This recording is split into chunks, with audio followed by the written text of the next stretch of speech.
How has psychology changed your life?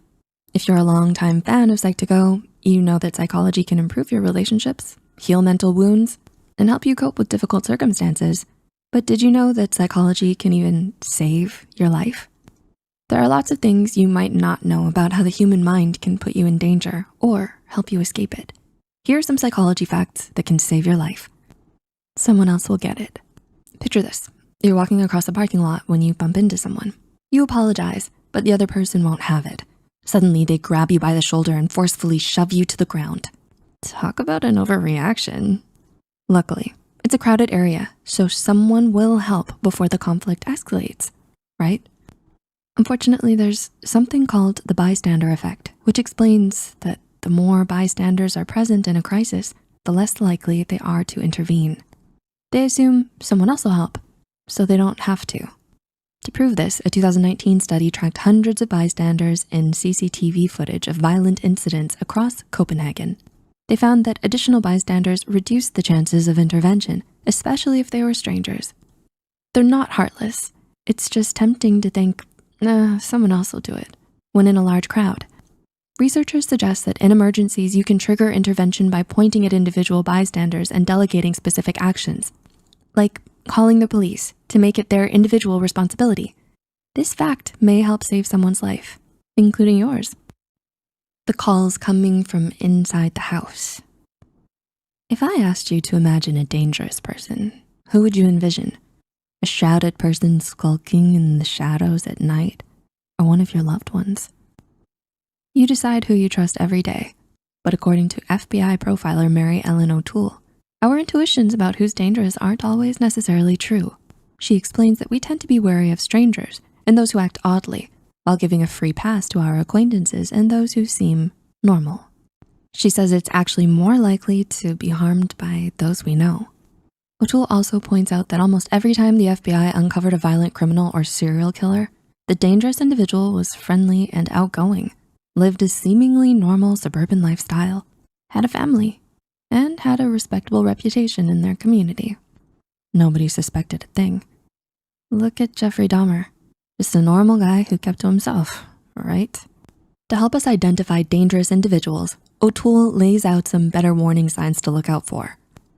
Impulsive behaviors without regard for consequences, anger that's excessive for the situation, narcissism, lack of empathy, and injustice collecting, where they hold grudges for years. A single trait or a single action doesn't automatically mean someone is dangerous, but if they show a pattern of these behaviors, you might wanna watch out. Required reset. If you were too drunk to legally drive, would you still get behind the wheel, make a major decision, or send a crucial email? Hopefully, you would avoid such high risks. But if you don't have a solid sleep schedule, you're actually doing something just as risky without knowing it.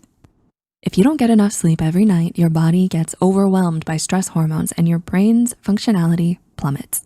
A study published in Nature tested the alertness of those who were sleep deprived and compared to those who were intoxicated while performing basic hand-eye coordination tasks.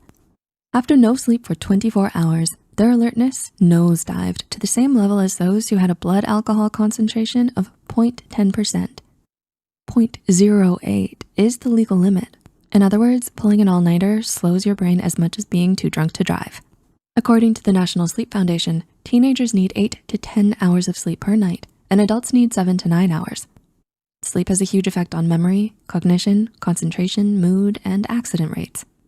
The next time you're tempted to stay up, save yourself from calamity the next day by using the military sleep method to get to sleep quickly and refresh your body and mind. Firstly, get into a comfortable position and exhale slowly while releasing the tension in your muscles. Relax your shoulders to loosen your arms and hands. Continue to breathe in and out and flex your toes. Finally, empty your mind and imagine that you are lying on a canoe on a still lake. If any thoughts come to mind, repeat, "Don't think," until they go away. With enough practice, you'll be able to sleep like a pro. Keep calm and carry on. If you've had a panic attack, you already know, but if you haven't, let's set the scene. Your heart is pounding, you're sweating everywhere, you can't breathe, but are breathing too fast at the same time, and you can't control your thoughts. Panic attacks aren't pretty. and they can often arise during stressful situations when thinking clearly is vital. If a panic attack has already started, you may not be able to contact your therapist or remember a coping technique. So how can you help to end the attack? You might be surprised at the answer. In a study by NYU School of Medicine and Boston University, participants with panic disorder were assigned to either suppress their emotions or accept them. Ironically, using the coping strategies you've been taught while in the panic attack actually made it worse. These techniques draw attention to your inner anxiety, thus making the attack more intense. Using acceptance techniques resulted in significantly less anxiety and avoidance. Instead of treating a panic attack as a problem to control, you can simply recognize that it's happening. Acknowledge it in your mind or aloud. Accept that this is temporary and that these feelings will pass. If this works for you, let us know in the comments below. There you have it, 5 psychology facts that will save your life.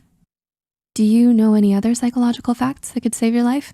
Have you ever used some of these facts? Let us know in the comments below, and don't forget to like and share this if you think it'll help someone else.